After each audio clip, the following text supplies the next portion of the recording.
Okay, let's paint the base, and I'm speeding this up because I took a lot of time just preparing those colors, and I didn't want to drag the video out longer than it is already. I started with a white base coat there. I just applied the black from the bottom and then white from the top with spray cans. You can do it with an airbrush and mask the base if you have to, whatever you prefer. I just did it that way. Yeah, the reasoning behind it was that I wanted more intense colors and the base colors to be intense, so I could shade them down by washes and still keep some of the intensity that we also have on the artwork. So I started with some Scrofulous Brown and some base flesh. Those were my base layers, and you can see I started darkening that mix with Kalahari Orange, and I kind of focused the basic flesh on the tentacles and the yellow on the bubbles that we put on the base, the round objects, because yeah, I just wanted those to stand out. And if you take a look at the artwork again, then you can see that those are partly pus-filled bubbles and partly ice, so I thought that was a good base color for both. So as you can see, I gradually add more and more dark color to the areas where I see fit, the starting of the tentacles and all that, for example.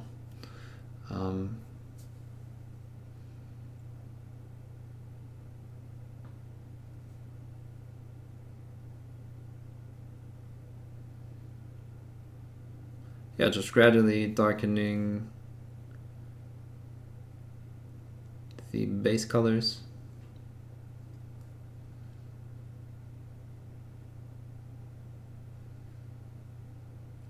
And you can see it's a bit of a slow process, but it's also rather controlled. I didn't want to have to do a lot of highlights, because if you paint highlights over darker areas, that can get grayish very soon. It was just a new approach that I was trying to do. And you will see me adding lighter colors in between to the areas that are already light. Yeah, I just wanted to add another highlight layer there before I started shading them down for the reason that I just mentioned. And it's a bit of a to and from, so just gradually adding darker colors and then adding some of them back in the lighter areas.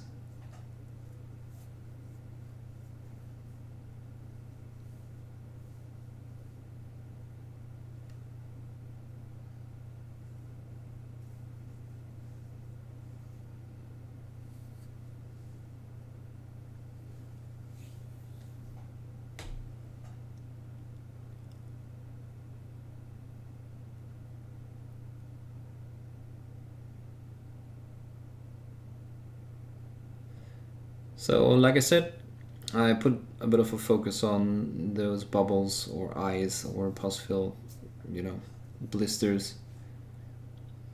And Scrofulous Brown mixed with some white or an off-white gets really interesting. It's more like a signal color, signal yellow, that stands out, and mixed with or just on top of the orange base color, I find it's a very interesting color. Try it out, you're going to see what I mean. Yeah, you can see they really stand out from the darker areas, and they're going to stand out a lot more when we do continue on the shading.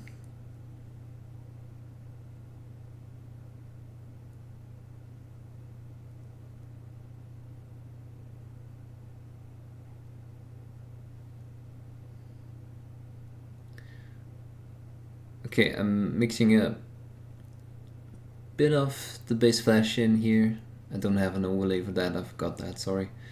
But yeah, I just used base flash with the first highlight mix, and I'm just touching some areas that are supposed to be highlighted before I go back to shading. Again, some of the tentacles that I want lighter, just adding more and more white again.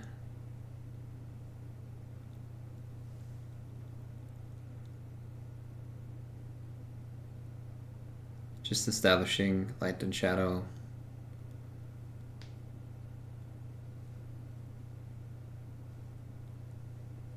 And you can see that I turn the base around. It's a bit of a good method to touch a few areas and then let them dry, and then just come back to them. As you know, when the paint dries it gets darker again. And here I'm touching the skulls with some base flash white mix, because I kind of wanted to draw them all together, so sometimes I will just use the same colors and, you know, make, for example, skulls a bit dirtier and paint the base color that I would paint on tentacles, for example. So here you can see I'm continuing on the shading.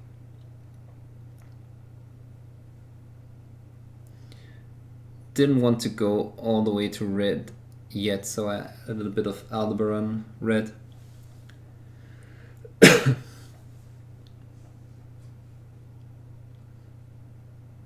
Which is yeah, more of a signal orange, signal red. And you see again, it's slowly coming together. It's still pretty light, but we're going to add some black later. Again here, just glazing and washing over the over the areas that I also want darker in the tentacles. I think here I'm going back to Kalahari orange.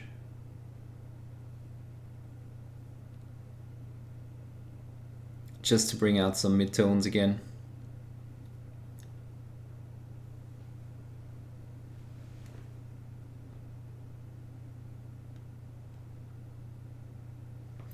And the plan was to go as dark as the artwork, but I kind of changed my mind midway, because yeah, a lot of this is just getting zenithal light, and it would look weird if we were going too dark.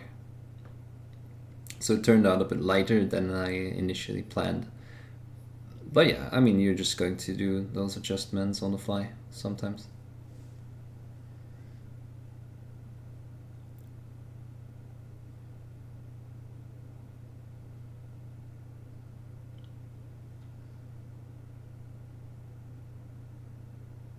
Yeah, so doing more of that Kalahari orange again. Just selectively bringing back some of those midtones.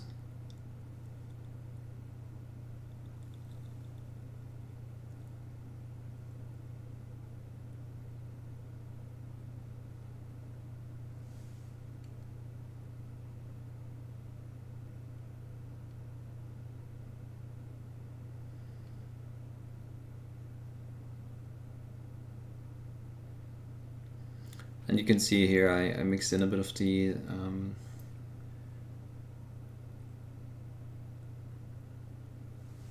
what was it? Deep red.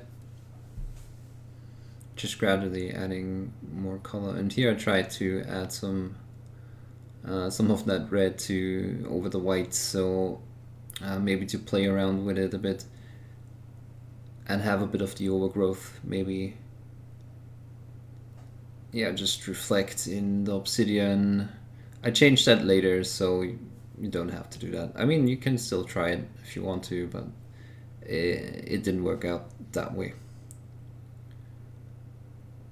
So I'm adding some black here to the Aldebaran red, and I'm just applying rather thick washes,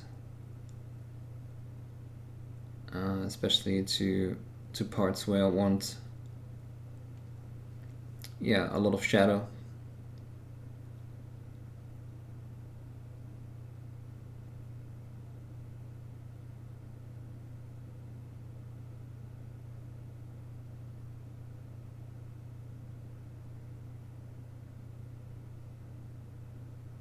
just letting the layers dry a bit here. Yeah, so some selective washes. Maybe it's rather thin layering in some parts.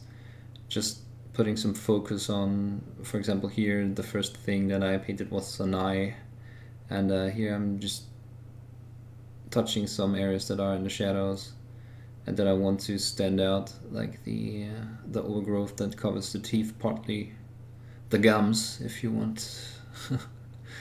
You could call it that. Yeah, and just don't have any overlays for this because it's a bit of a mix of just different reds, just searching for the right tone, and you can see I'm having a bit of issue with coverage. That's why I'm testing on my fingernails sometimes. Yeah, just those darker places, shadowy places, and here I'm doing some shading on the tentacles.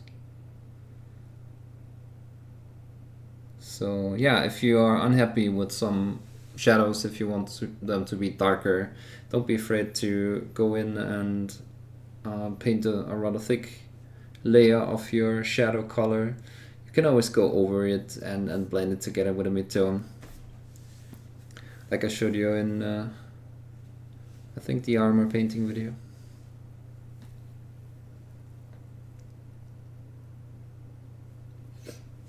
Don't get stuck in the whole, I'm applying shades, then I'm applying a mid-tone, and then I'm applying a highlight. You can go back and forth in between, and actually a lot of the top painters do that.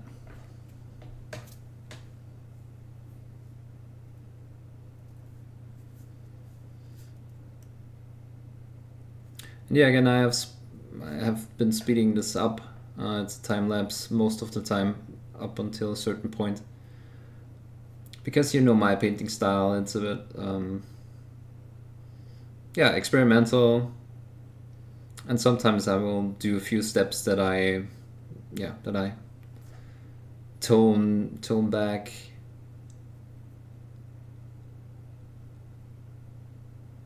So sometimes I'm a bit more careful, and sometimes it's a bit more faster. Something that I picked up was the new, well, more or less new Games Workshop inks, and I'm using them here because I don't mind that much if my basis is a bit glossy, since it's some organic overgrowth anyway, and it's nurgle and disgusting. So yeah, and I like them for the intensity that they give. They give really interesting colors, especially Fuegan Orange is a rather warm orange. And it even dried out, not that glossy, just it gave a bit of a satin shine, so I was a bit disappointed that it didn't come out more glossy, but I guess in the end it's no big deal.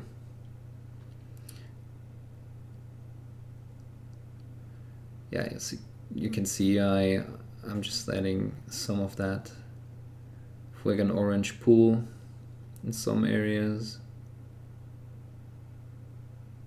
And I'm also touching the skulls again to draw them together with the rest.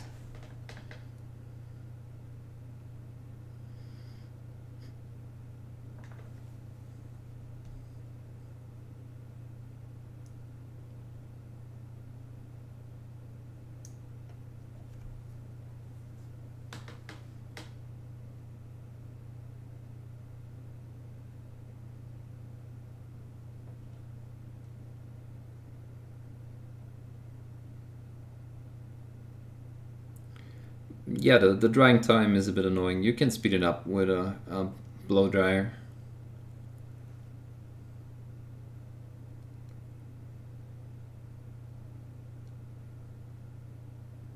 Yeah, so I'm adding back some of the light again. As you can see, the wash darkened down a lot of those features.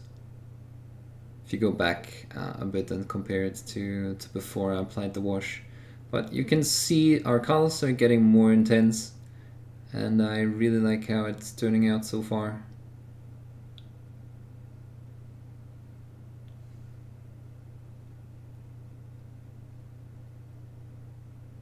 And in the beginning I said I don't like to apply highlights on top of darker colors that much, but here this is not that much of a step, so it kind of works. You just don't want to apply a really light color over a rather dark color, because then it does look dirty and gray, and yeah, it just lacks that intensity and liveliness that you can get with this approach of applying midtones and washes and yeah, inks over an intense base color or a light base color.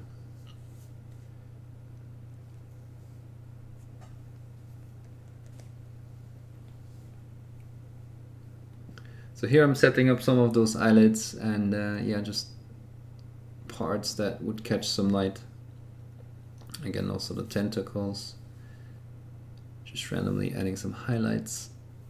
Well, not randomly, you know what I mean.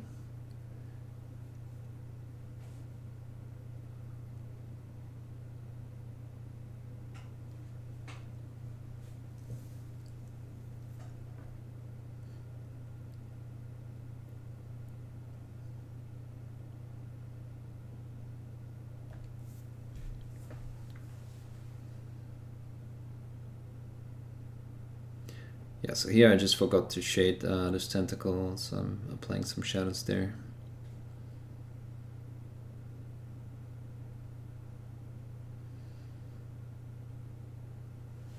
And always turning the base around, double checking, you know, as parts of it dry, they get darker or lighter than I wanted them to be, so just constant checking whether we're on the right track. So since this is some organic material, I didn't want it to be just orange, but also I wanted it to be a lot darker. I added some Rayclan flesh, sorry for that, and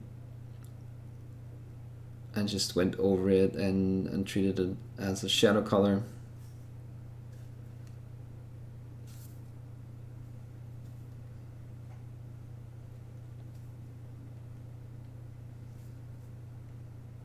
Or a shade color, if you want to be more precise.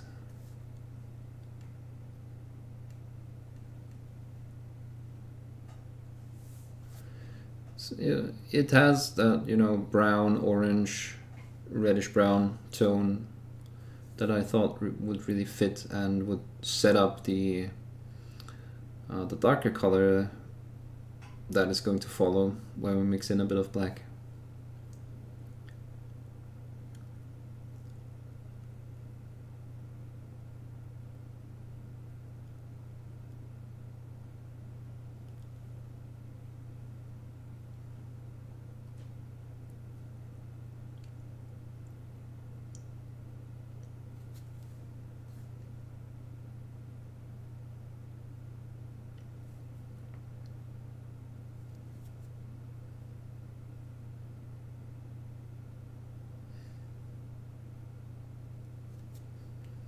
Again, adding back some intensity where we lost it.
And as the shadows get darker, the scrofulous brown white mix gets more intense too. So I really like that contrast.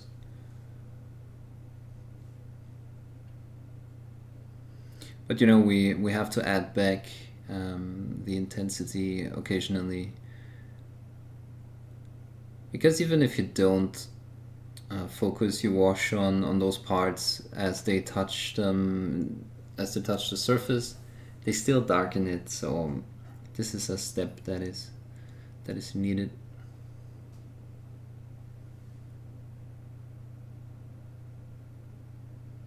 And again, you could just apply a darker color right away and not have that many steps in between, but you will have to deal with less intensity. Your base is going to get really dark. So yeah, just try it out and maybe compare it to the other approach. Just adding some light on those suction cups. Always just highlighting the edges that point up. So the upper edge and on the upper side and the lower edge also on the upper side. Again, adding back some detail on the gums.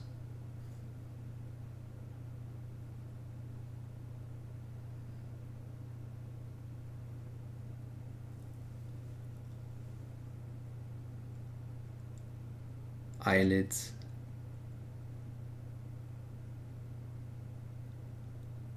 And just some folds on random organic material.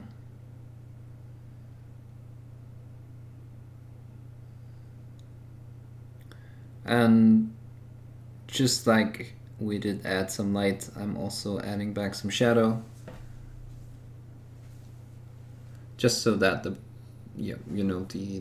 more uniform parts of the overgrowth don't look too boring. Just some ridges and folds, wrinkles, and then back with some light.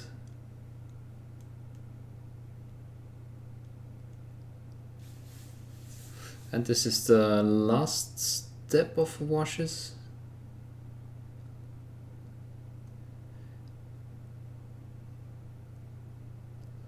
I'm just adding some black to, I think it's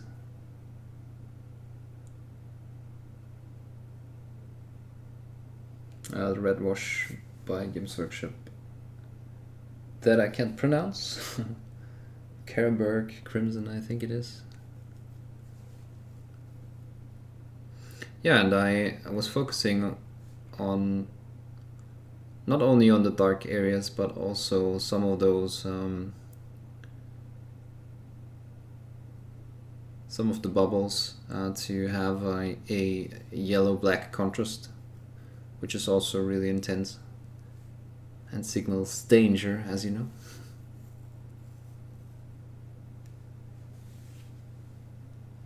Yeah, so just to enforce or improve the contrast on the blisters, as you can see here. So orange, black, and yellow do go together really good.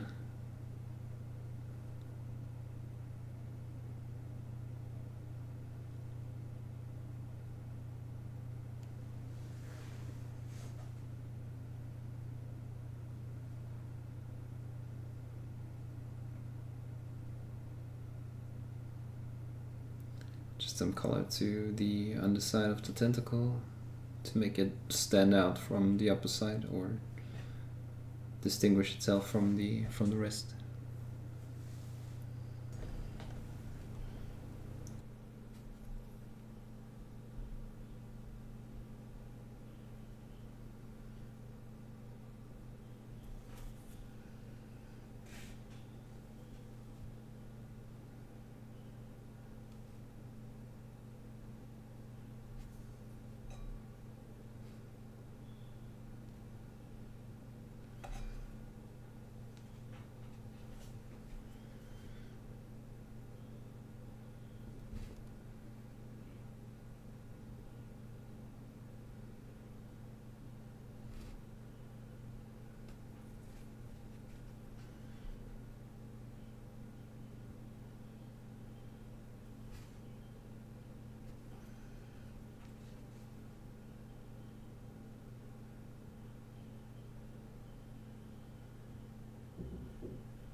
adding more color to the skulls so that they do stand out a bit more.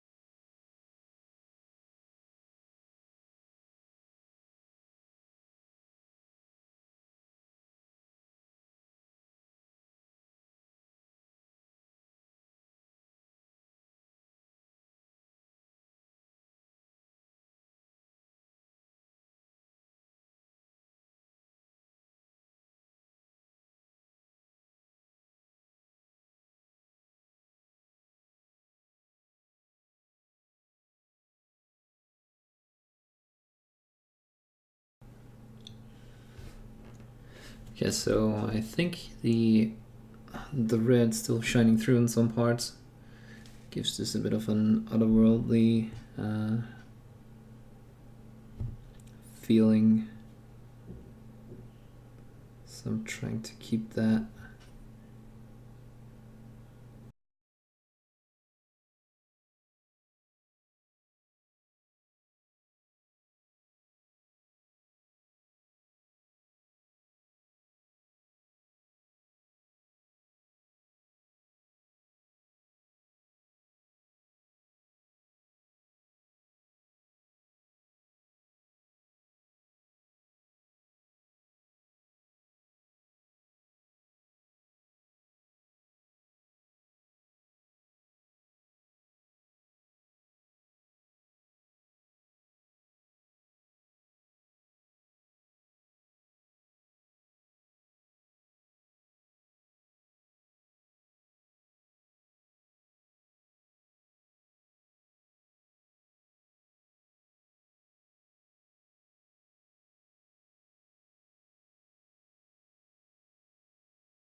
Okay, so by adding a bit of a lighter color and just painting on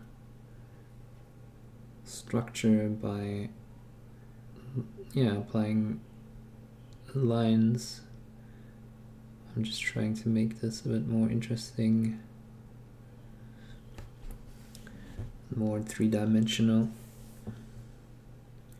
So just putting some focus on those volumes, and at the same time adding some structure here. So I'm just going to extend those lines further down, further up here in this case.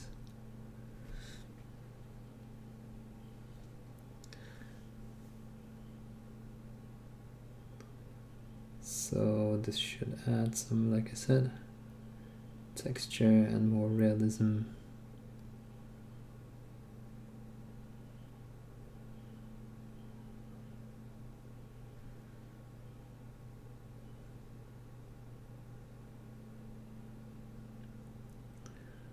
That should make the whole thing appear more alive and more organic.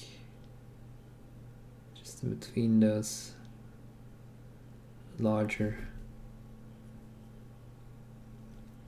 spheres. Yeah, so you can see it.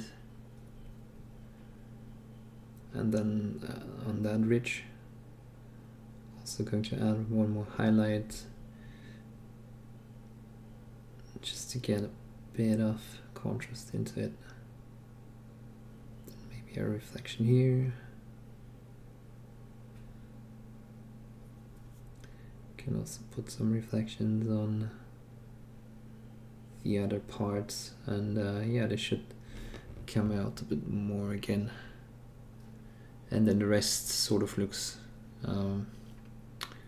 like that bloody mess of organic stuff,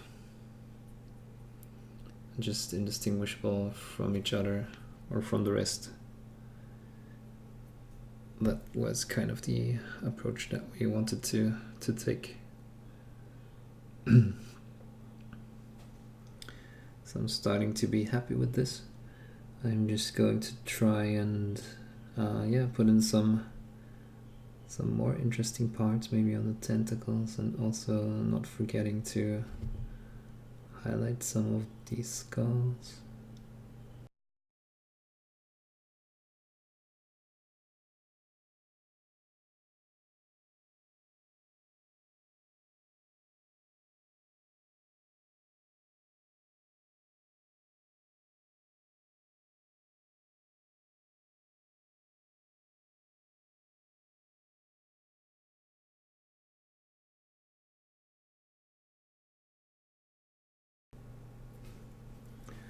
Okay, going back to my mid-tone skin tone, and then let's see, I think I want to emphasize this a bit more.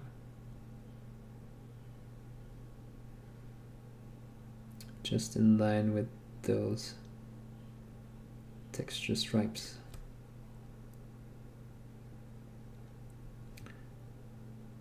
Adding a bit more of a lighter color.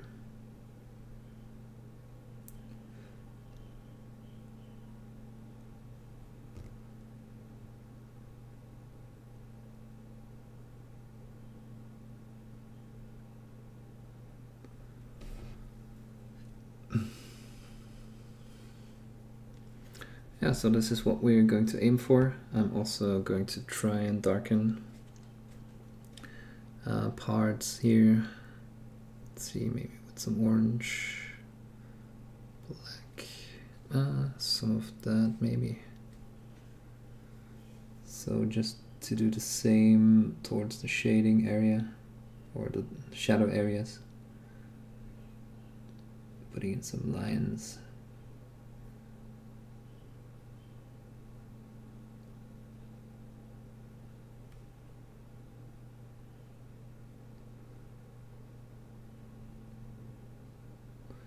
So that the texture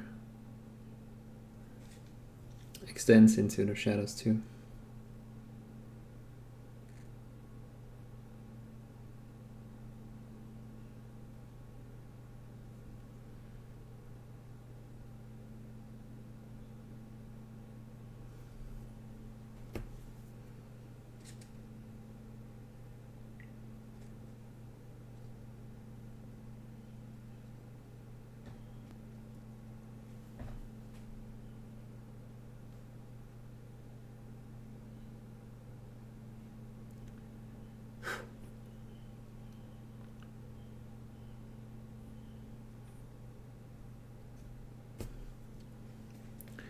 Right, and here we're going to paint this eye black finally.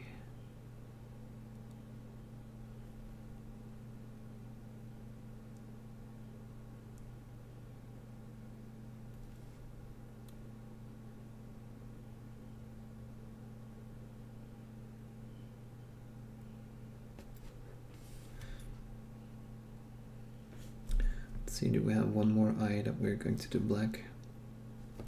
Yeah, let's maybe do this one.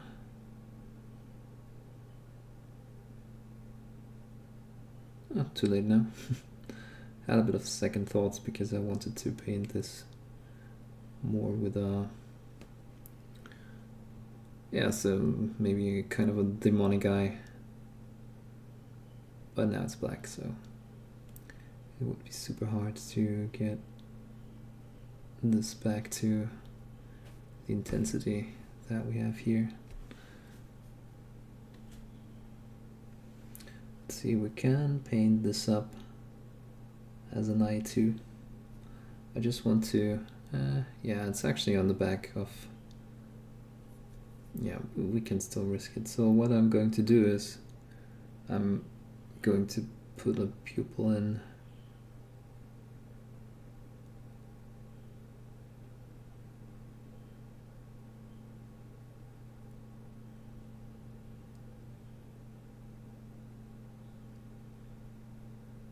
Bit of a dumbbell shape maybe.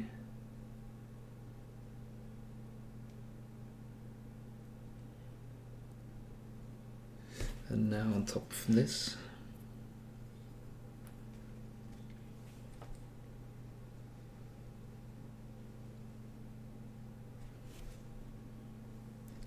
we're going to put a reflection. I don't want to go straight for white, so it looks a bit more desaturated.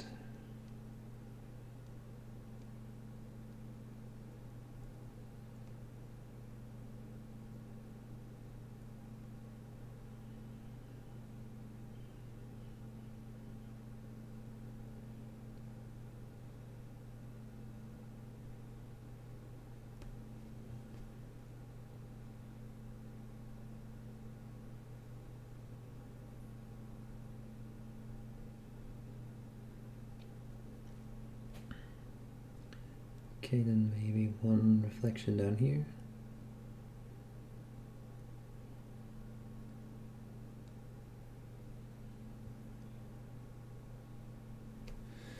And then let's go for a white highlight.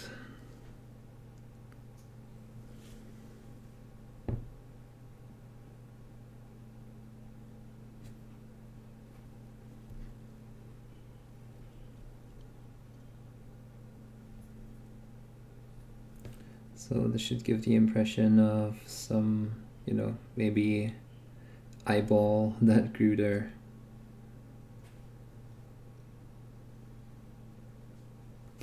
And we're going to do the same with the black eyeballs. I'm just going to paint over it once more with some pure black.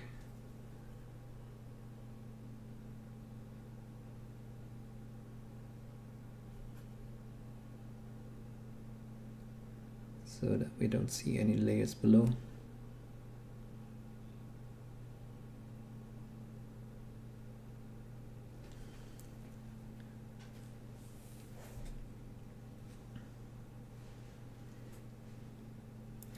Okay, then again, I'm just going to cover it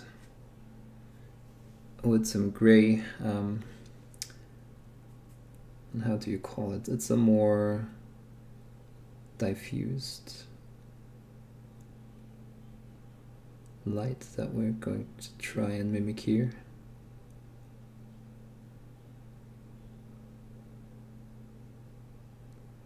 It's not supposed to be a total reflection, just some light that, you know, maybe is reflecting to the other side and you can still see it.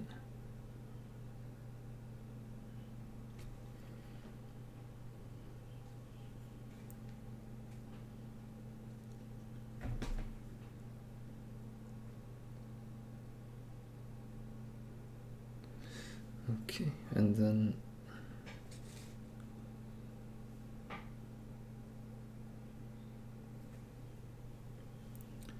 maybe 2 dots of light, a smaller one here.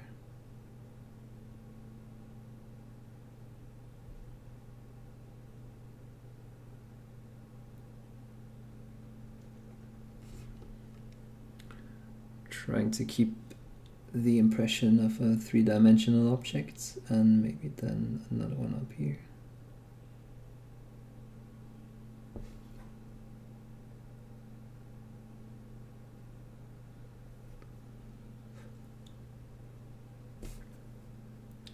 Okay, yeah, this one needs just one more pass. Okay, so this should give the impression of 3-dimensional glass objects that are actually see-through. Okay, we can also do that again on this part. Let's see, I'm actually going to start with an even darker gray. And you can, you know, look at reference pictures. I'm just going to mimic some ambient light by doing this.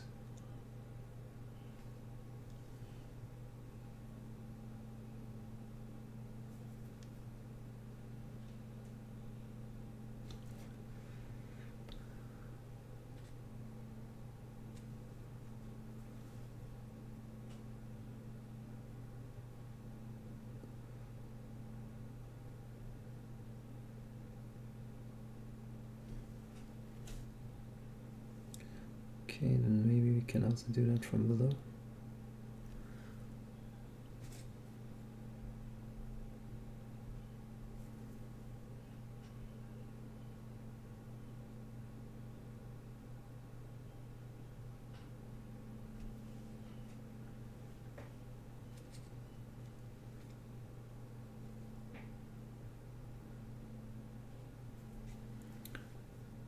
Okay, so now we should get the impression that there's maybe a backside of a glass ball or an eye that is just open to all directions. Yeah, just reflects back some light, and then we are going to put in the total reflections.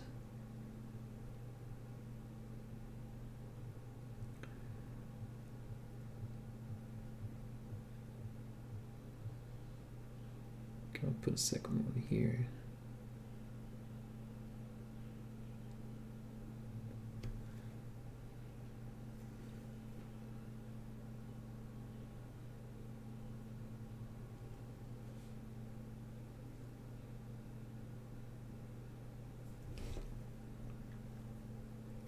All right.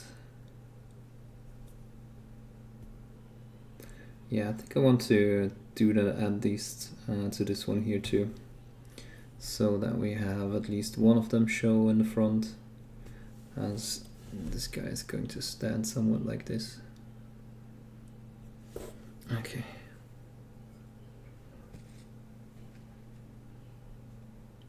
Again, some black.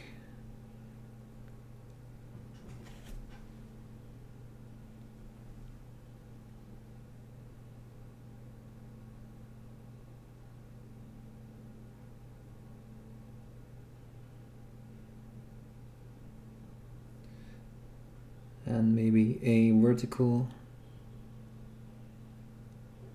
pupil this time, like that.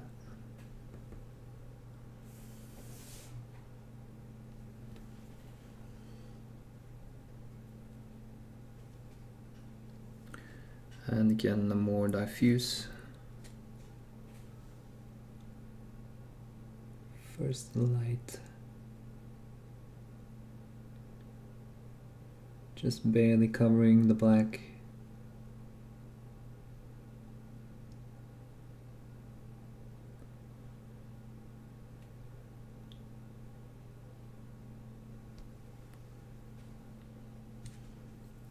And again, since it's a sphere, there's going to be some reflection from below, so some light from below. We're also putting that in. Always make sure that it is not as intense as the light that is reflecting from top. Okay, deciding where to put it.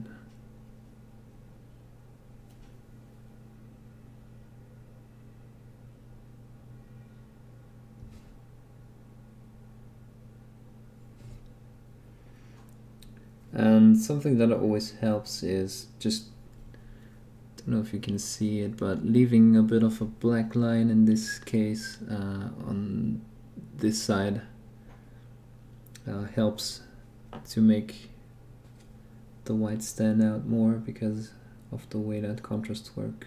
We have said it a couple times. if you put white next to black, then they are going to look even more intense.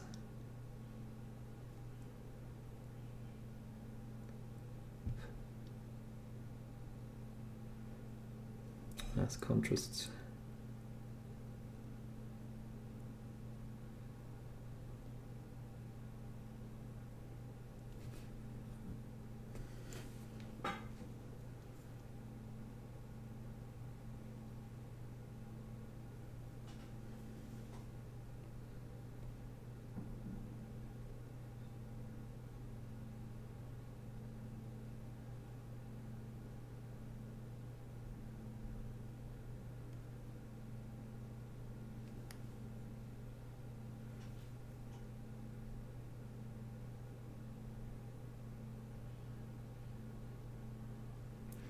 So this is a good area to replicate some wrinkles and folds. As this tentacle kind of curves up here, we are assuming the tissue here is compressing. So we can mimic that.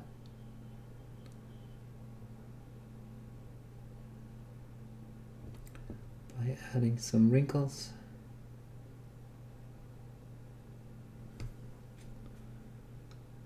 Some more white. And just trying to hit the same lines that we painted before. And then have some glossy reflections up here. And maybe up here too. Okay, and then just more contrast. Going to put in some light dots where it would collect.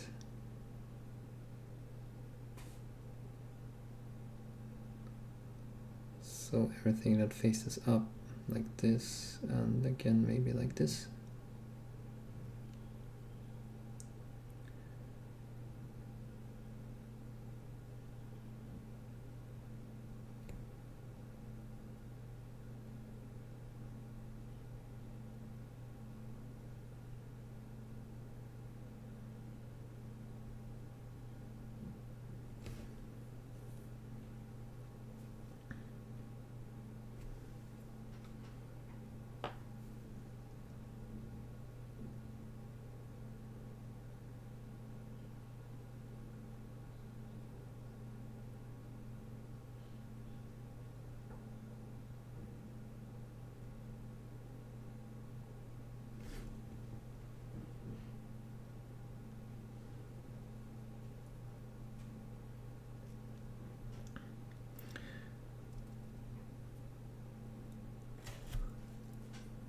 Okay, so at this point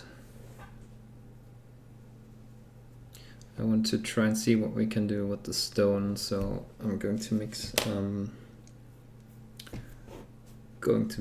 a bit of an obsidian looking color. So instead of just going all the way black, I'm going to mix black with a bit of turquoise and some uniform green, or field gray, sorry. And then we will try to make some areas dark. You can see, for example, here, we're going to try and paint all the shadows into one direction. So maybe taking this as a reference, I'm going to paint this as a shadow and this is a highlight, and that means every crease that is pointing in that direction is going to be shaded. So for example, this is going to be shaded, and this is going to be shaded, just everything that points towards the right, just to have a bit of an interesting surface here. And then we're going to try and paint in some white reflections, sort of like glass would break. You know, if you ever broke the bottom of a bottle, then you see those typical round breaking patterns, and that's what we're going to try and simulate. So I'm just going to mix the base color. And this should give us some interesting bluish gray. And I'm just going to apply that as a base color with this.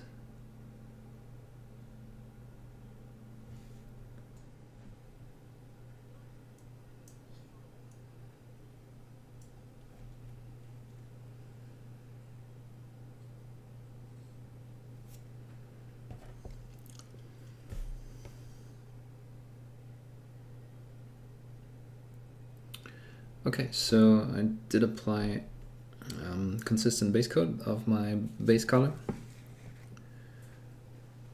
And now we're going to put in the light. So I'm just mixing in a bit more of that field gray into the base mix. And I decided to just go with that pattern that's defined by this indent, which means we have our lightest part here, and it fades out. Don't want to touch the skeleton head. Yeah, we'll fix that later. Anyway, so I'm keeping this the darkest, which means I'm also going to shade that down later. So we're just putting in some light here. That means we're also going to put in some light here.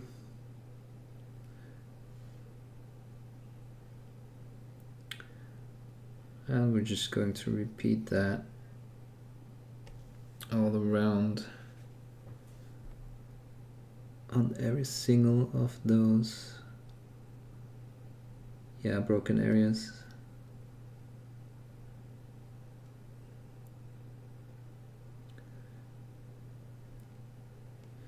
And have everything that faces that way shaded down. So we're just sketching again.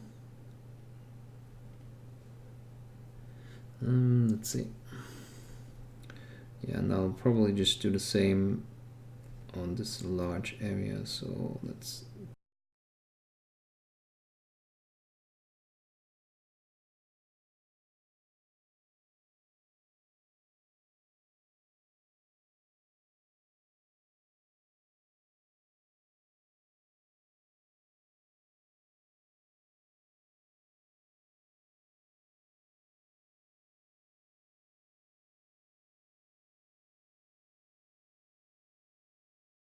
let's just go lighter.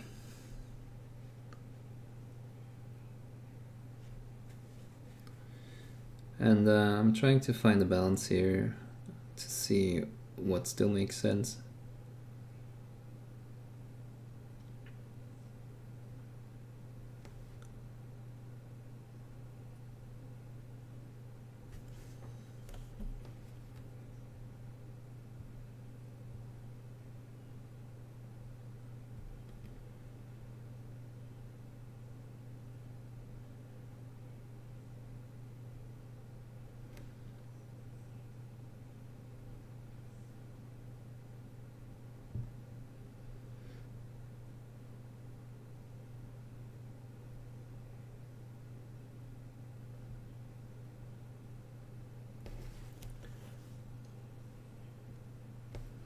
Right, so you can see that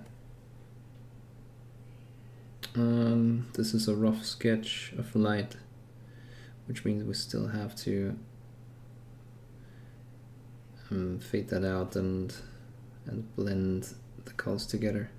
But I just want to roughly establish light and shadows.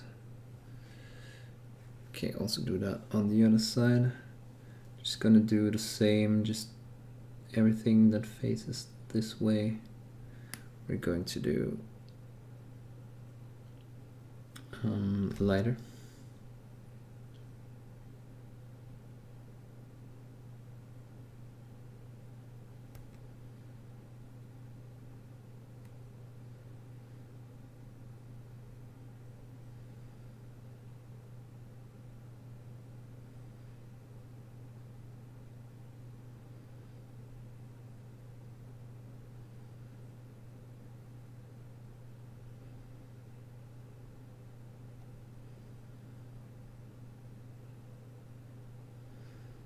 Okay.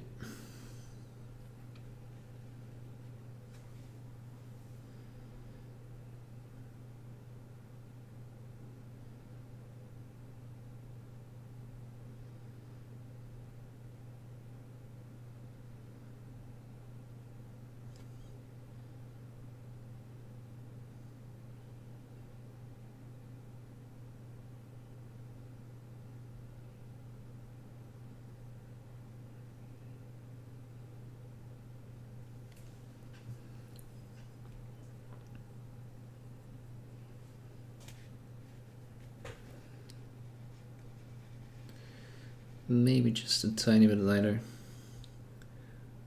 more selectively.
Right, so that also makes a bit of an interesting colorway, I think.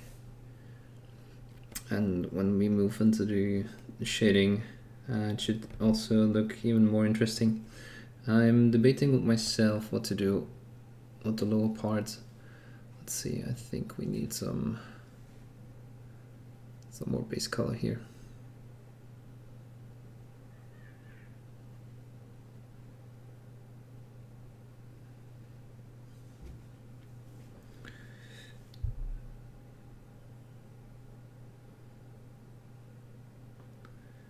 Gonna do a few parts lighter that face to the front, I guess. So like this, just opposite of, you know, here we have dark, so I'm doing this a bit lighter, doing the same here. And of course I forgot this, so let's see. Okay, let's do this light.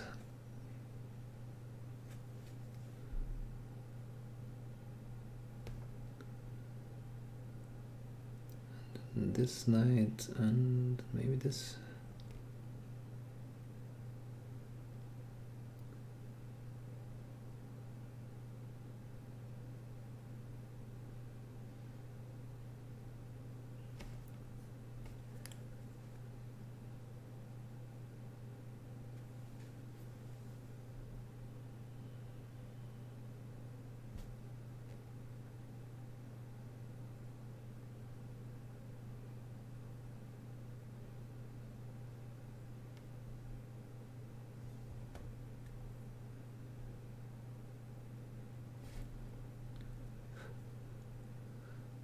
Okay, so like I said, this already makes for some interesting colors, I guess.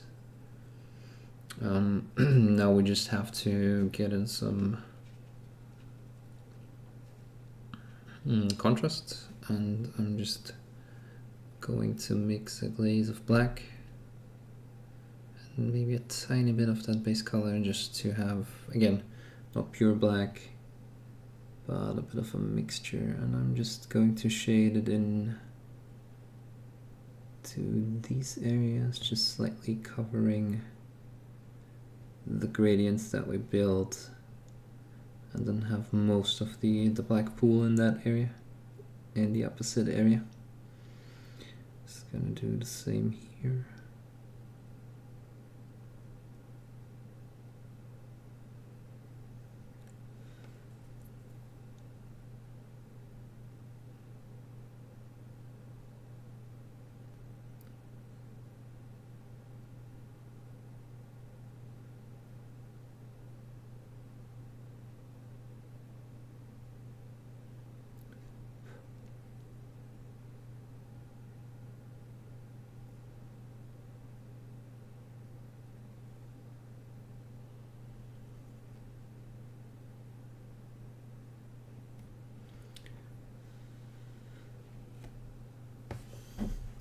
Yeah, so just intensifying that part over here and making it rather dark, and at the same time blending everything together.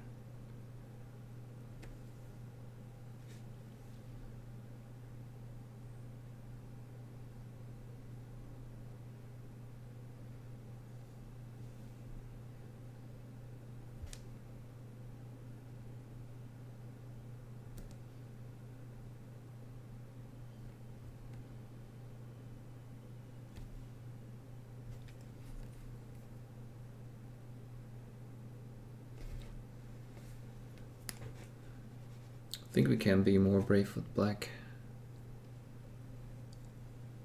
So just leaving everything to dry once again.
Just making sure that we put the darkest color right into those corners up here where the lighter colors hit those corners, and yeah, again, just maximizing contrast. We do have a bit of structure here, yeah, you can see that, so I'm probably gonna even play on that, maybe paint in some cracks or similar, just to break up the surfaces that might be a bit too boring because they're that large. But yeah, just gradually build more and more of that black towards those corners.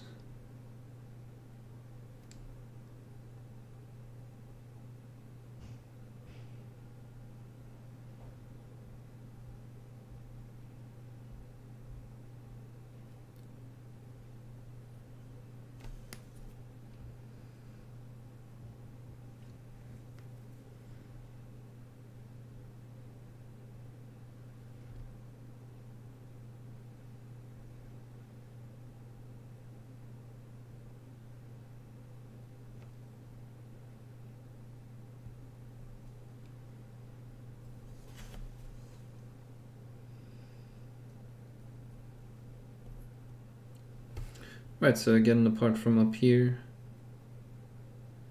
we're getting smoother gradients, which is what we're aiming for. And then again, I'm going to paint some reflections in, again to maximize contrast and make everything more interesting. And again, we forgot the part back here. So let's just intensify those parts.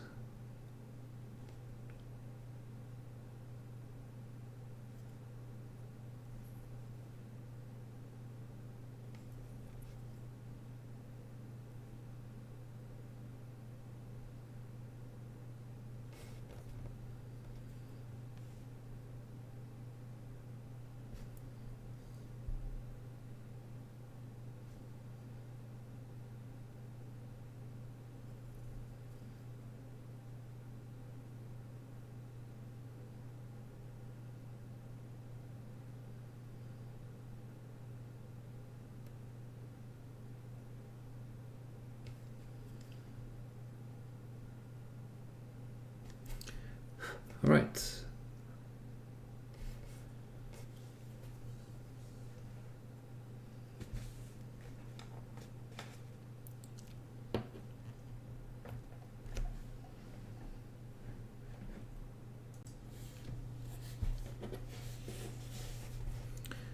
So before we continue, I'm going to show you a few pictures to illustrate my thought process here on what we are trying to do. So you have a slab of obsidian here, and you can see that there's a purple reflection, purple color going on in that slab along with the black, and that's what we're trying to mimic. Purple would have worked in our composition too, because there's some purple in the tentacles and on the miniature in general. On the base I just wanted to have a bit of a warm cold contrast, and yeah, just turquoise and red contrast, complementary contrast going on. So that's why I decided for that. But yeah, purple would have also worked. So showing you everything that I prepared. In this picture you can see the effect we're going for. So this is one chip, one larger chip, and due to the surface being inclined in different ways, you have, for example, a light reflection up here, and yeah, going back here, but then as we move over here, there is no reflection, there's the black of the obsidian coming through. Then if we check out this chip, there's another one. And also here in the front we have a reflection of light, and as we move back, yeah, it's getting black and dark. Yeah, something else you can see here, the typical way that obsidian and also glass chips with those lines also visible here, down here, and so on. And yeah, there's some parts that catch a lot of light due to that chipping pattern, and it gives that typical line structure, and that's what we are also going to try to mimic. As I said, your obsidian can be discolored in different ways because of mineral structure, and here you have some different mineral compounds, and it turns the obsidian green. And then I have another one where you can also see that there's really intense inlays of different material that, yeah, just discolors the obsidian and gives some interesting patterns that you can also mimic. Here's another one, even has turquoise and some yellowish green. So yeah, and even some red back here. Yeah, you can go crazy, you can go wild, and here you can also see there's those chipping patterns and a lot of light still happening along the mineral inclusions. So yeah, that's what we are going to try to do here. And I added a bit of white to our base mix to make those reflections even more intense.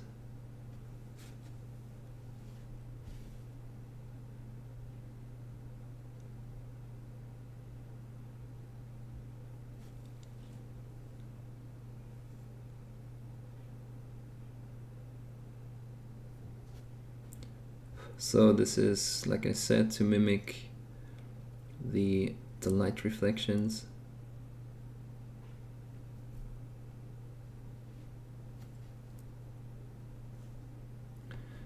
And to get some contrast into our composition.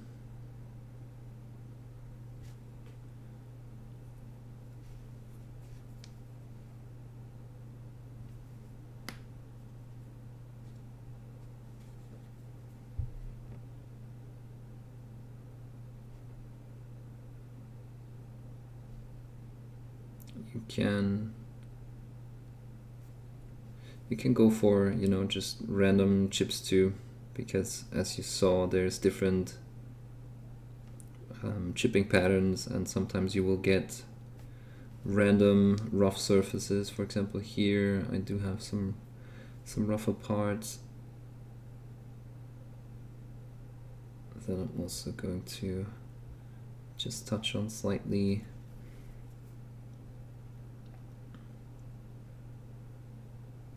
It's all up to you. If you want some rather clean obsidian, you can also go for that, of course.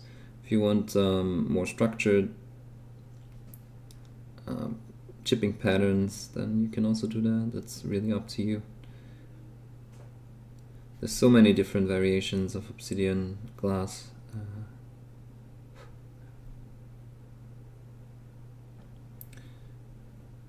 You don't have to hold back your imagination and creativity.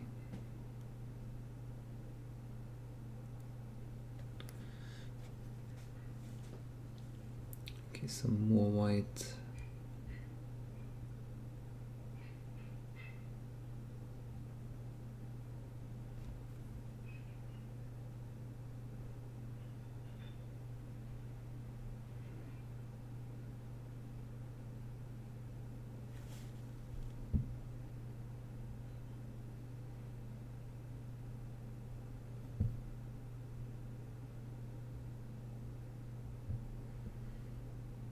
Okay, and you can see I'm already starting to put in some patterns like that chipping effect that usually gives us those concentrical circles. So we can also do that here, for example.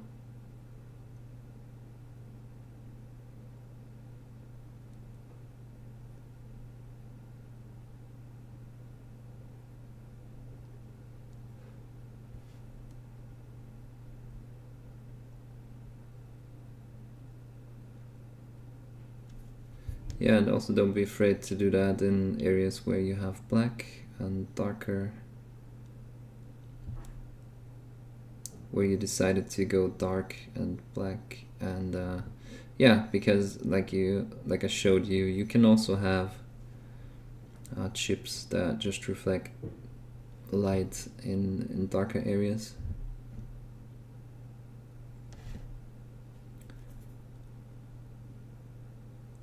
To maybe change the orientation of some of those chips.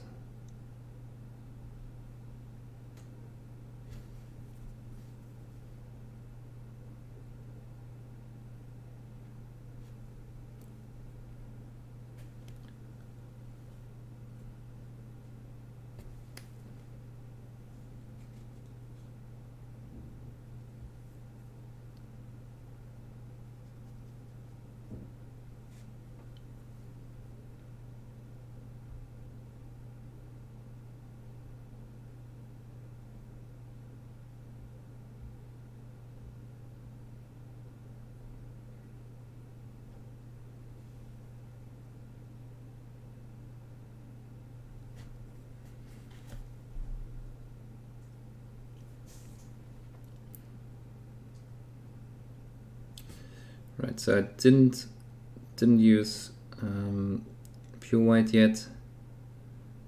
I'm reserving that for the parts that I want to be really reflective.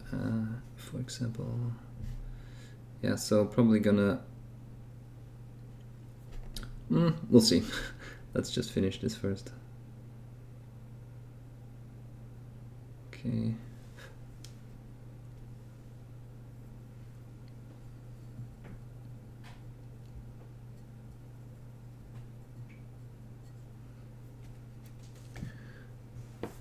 And let's add some more of that white. And actually I'm using off-white. Maybe I should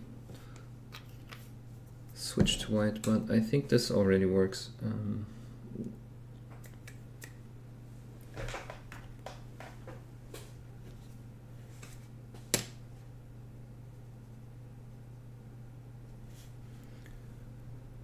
So moving in, I'm going to just focus on a few of those parts and just highlight them where I see fit.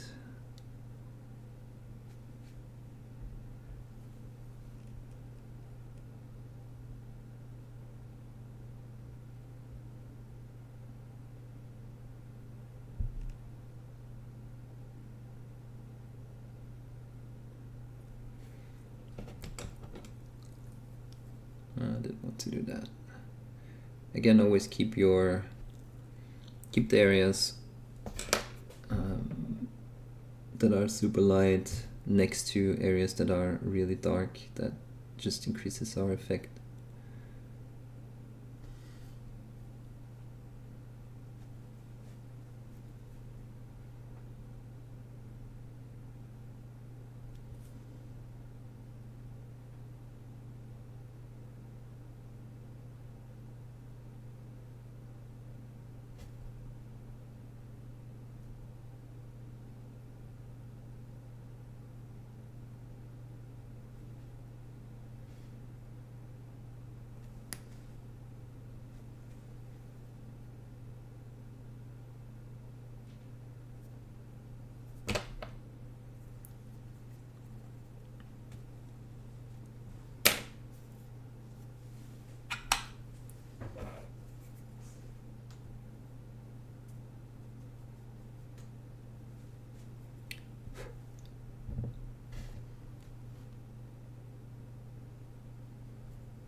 Okay, so before we move on, I'm going to try something.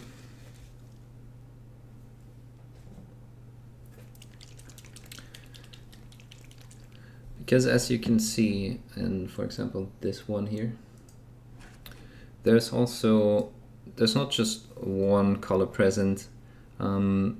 You have that turquoise going on here, and of course the light reflections of pure white. And as we move up here and also down here, there's different tones, maybe some red, a hint of purple maybe, definitely some red, but I'm also going to try and mimic that in our stone, especially to draw it together with the rest of the base. So I'm just going to take some flesh shade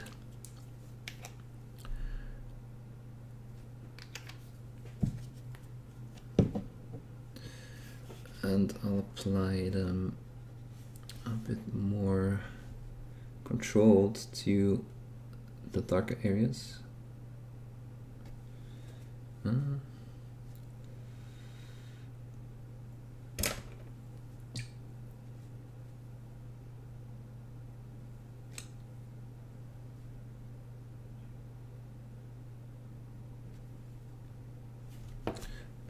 just use them pure. You don't need that much water, I just realized.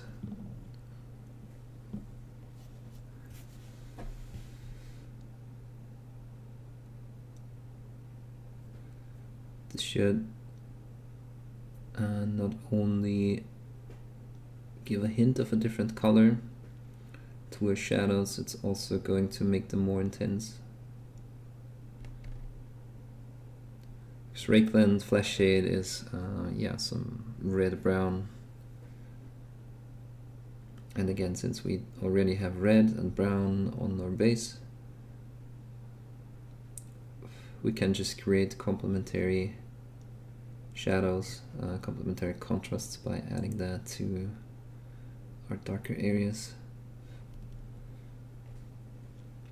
And I kind of came to like the inks, like I said, because because they're inks, they cover the areas only slightly, and you don't have to deal that much with blending. Just cover an area and the pigments will settle, and it's still see-through mostly, so yeah, it's a nice tool to use. So right now it does look pretty interesting. Of course it's going to dry and lose a bit of that effect, but you can see how it darkens the whole thing. And if you remember the pictures that I showed you, obsidian is really dark in those areas that don't really catch or reflect any light.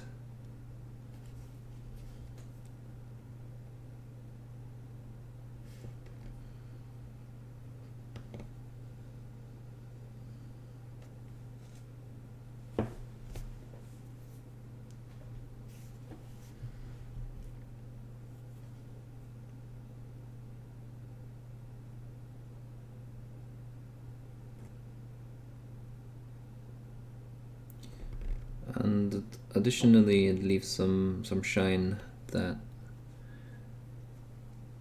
does actually help us. I don't want to go over it right away with gloss varnish, because that can look weird and odd and off. But I think this is a good compromise.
Okay, I'm going to leave this to dry.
Okay, and to have a bit of a counterpart, we can also try to add some green ink to the other parts.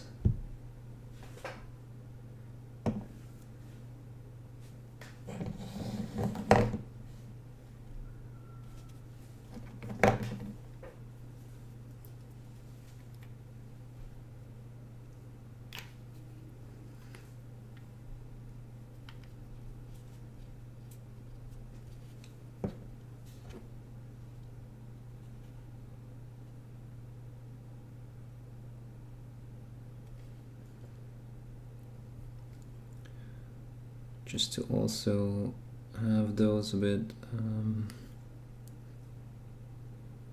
glossy.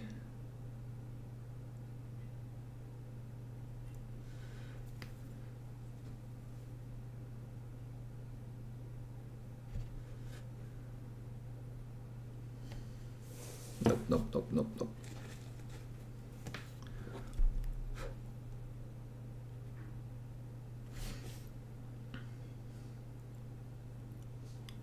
Right, so I think that's it for the stone. We have some interesting contrasts going on. A bit of texture for the stones. Maybe down here.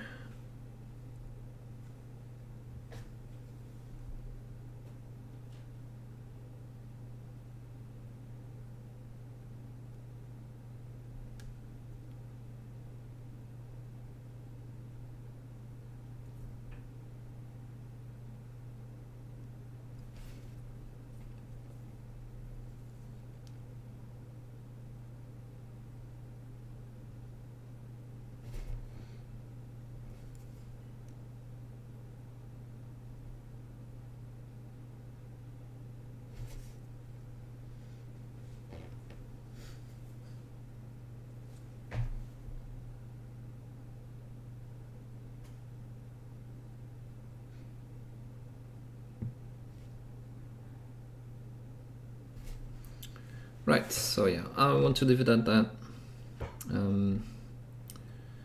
Yeah, just try to get your black really dark. If you, yeah, I mean, it works. As we move it around, you can see that there's a lot of black and some white on the other parts. Let's see. I think I'm going to risk it and add some pure white.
Yeah, so this makes the whole thing a bit more intense still.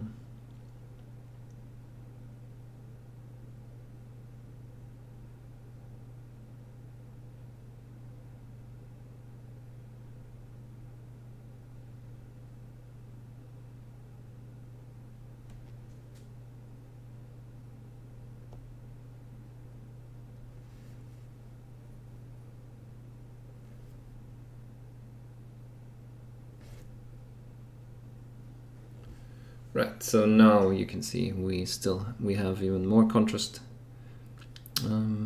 Yeah, I think I like it. So I think I'm going to leave it at that.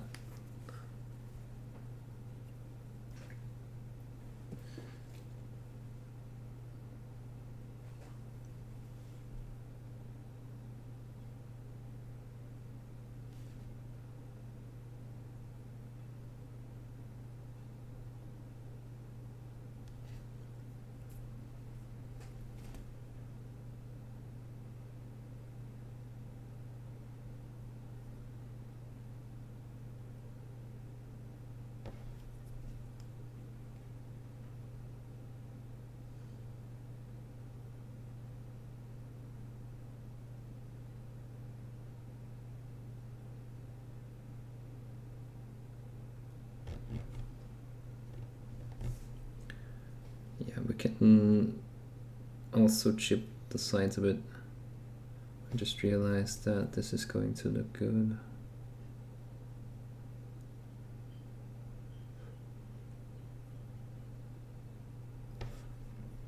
Just the very edges of the chipping.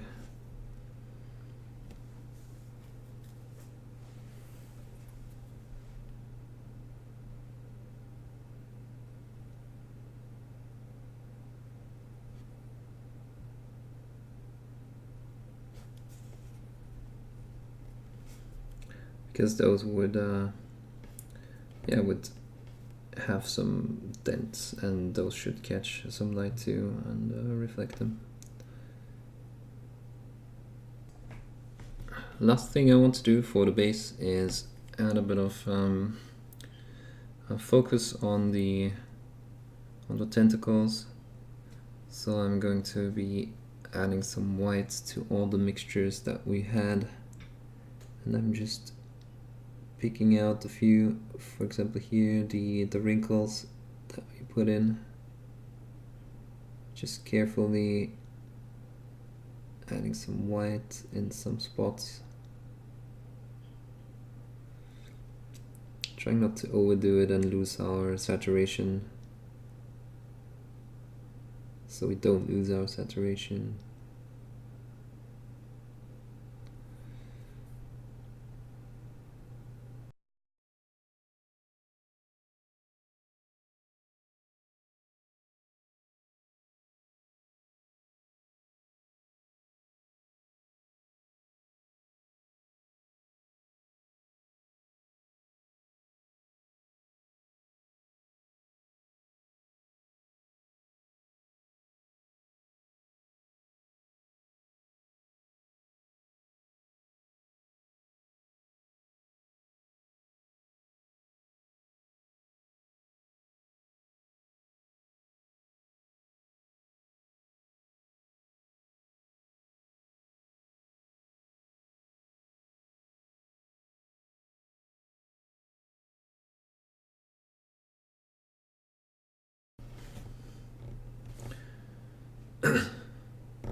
Right, I'm just going to paint the teeth like I painted these, but I'm going to do it off cam. I already showed you how I did them. Okay, so this is the end result. You can see I did the teeth just like we did on the miniature. There's a video about that if you want to go back and check it out. Overall, I'm more or less happy with it. I wanted to go rather dark on the red. I think that turned out kind of okay. It just, yeah, I couldn't go as dark as on the artwork, I feel like, because we have just zenithal light hitting everything. There's just a few shadows here. Yeah, so overall it turned out a bit lighter than I planned, but that's okay. Yeah, so the obsidian is a nice touch. If I had to go back and redo some parts, I'd probably try to do the chipping effects in some different directions. Maybe, you know, start like this here. But yeah, I mean, you can experiment with that. It was my first try too. Yeah, so going to call it quits on this figure. It was a really long project. I'm just going to do the rest off camera, and I'll show you the end result once I have pictures of it. Moving into the next month, we're going to do something different. Like I said, I already have the footage recorded. It just needs a bit of editing, so release schedule should be less screwed up again. Yeah, sorry again for the rough September and October. It didn't go as planned. But thanks for sticking with me on my Patreon through this time. And again, we're going to beep beep. Time's up, guys. Yeah. Thanks again for sticking around, and I'll see you next month.